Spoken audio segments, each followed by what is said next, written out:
何？お前はもう死んでいる。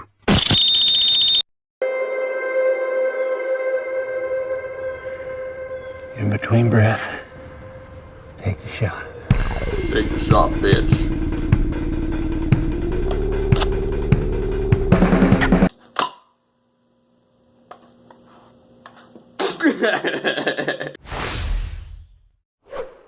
What's up, Satire Skeptic here, and today we'll be looking at the highly critically acclaimed 100% certified fresh on Rotten Tomatoes in the audience score. Run, Hide, Fight. Now, Run, Hide, Fight stars Isabel May, who's playing the angsty teen girl named Zoe Hall, who's in her last few weeks of high school as a senior about to graduate. It gets turned upside down when her school cafeteria gets invaded by school shooters. You know, actually, if I look at the characters, there's a few main characters. There's Zoe, who is, of course, the ravishing young lass who is there to save the day. Her boring best friend, who is Lewis, who is literally a cameraman, literally has, like, no character development. Bruh. And, super sexy villain. No, I'm just kidding. No, actually a very well-played villain, the name of Tristan Boyd.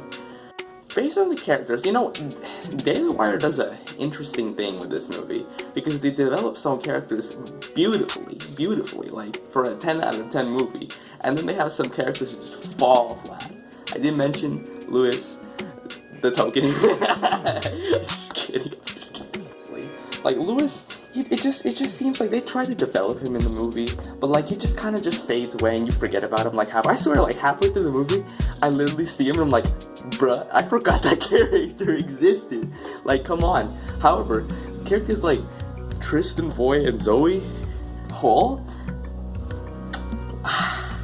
this is the cinematic experience I've been craving. Yes. Please use those actors again, literally. Please. I need them again. But, you know, there's also a few other minor characters, like the other two villains, like Angelic and Angela, were also pretty good, actually. It was a bit surprising. Like, they weren't main one because, you know, I'm not gonna try and spoil, but, like, things happen, and it's like, yeah, they were also very well. Like, I'm kind of surprised. They did, at least for the character development, I can say that they had more good characters than bad characters, which is always good. Before we continue on, I just want to see these BS Rotten Tomato critiques, because I realized I wanted to make this video because of all the biased Rotten Tomato critiques. Like, first of all, when you have a tomato meter at 25% and an audience score at 93%, you're doing something wrong. Like, that is a big divide, and audiences aren't stupid. They're not dumb. They know what's good. Like, in reality, it's not the critics that are watching the movie giving the money to them, it's the audience. So that actually matters slightly more. I understand, like, artistic value and things. And yes, some the critic scores are necessary for that, but look at one of these reviews. Like, one of this review is like, while I found this film considerably less distasteful than I imagined, I might going in.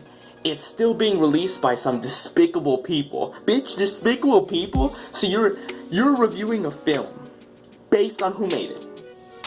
That's not how you give it to review a film. That has nothing to do with who made it. It could be like Popeye the Pig who made it, and it doesn't matter if it was like I don't even know, like a soap opera.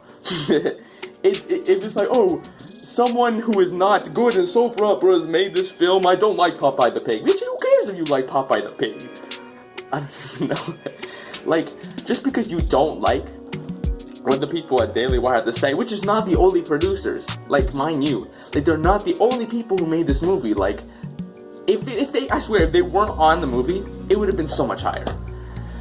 But, like, but continuing, they're like despicable people, okay, and the film's underlying themes are gross. Okay, you know, I wanted to talk about this one. Now, I understand that since this is a touchy subject from most people, like, it is a school shooting and there has been serious events. The thing that why I justify that this is a good film is because it shows a lot of good problems that are in it.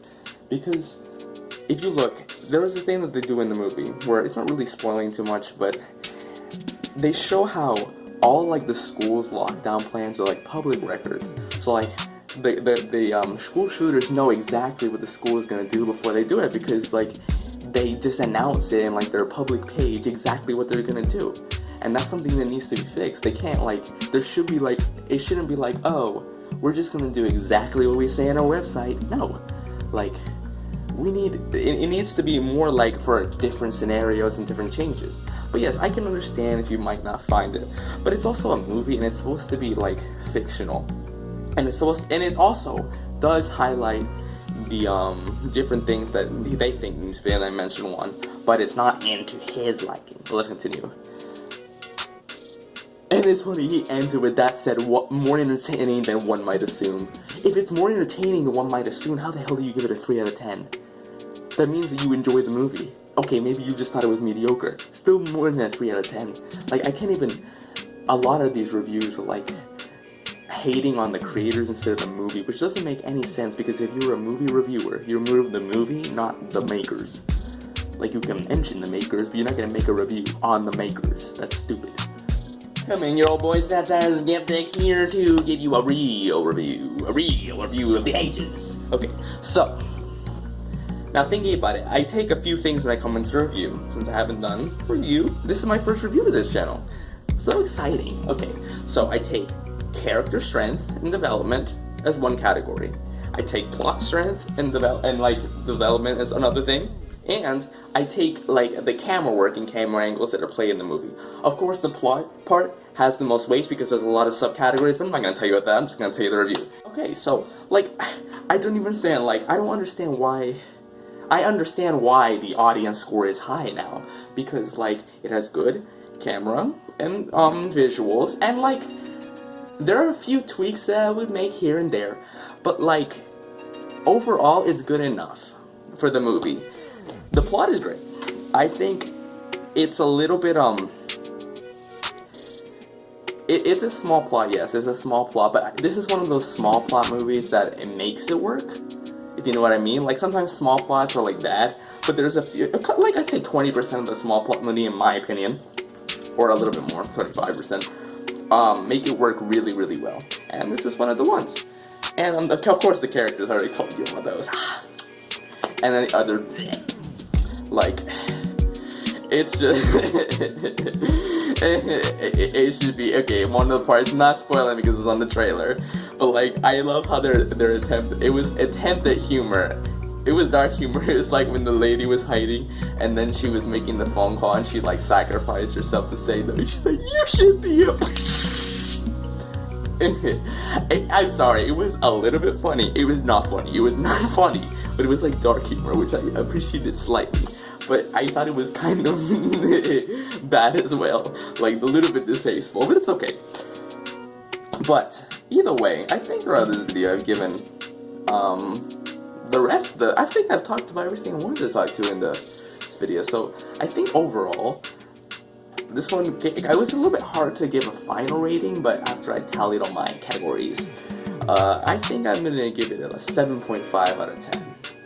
Which, surprise, surprise, is lower than the audience score by a decent amount, but it's also much, much higher than the critic score because they were reviewing the creators instead of the and producers instead of the movie, you know? Maybe you should hire better critics, but it's okay. But either way, it's been Satire Skeptic, and you know what to do. I'll see you in the next one.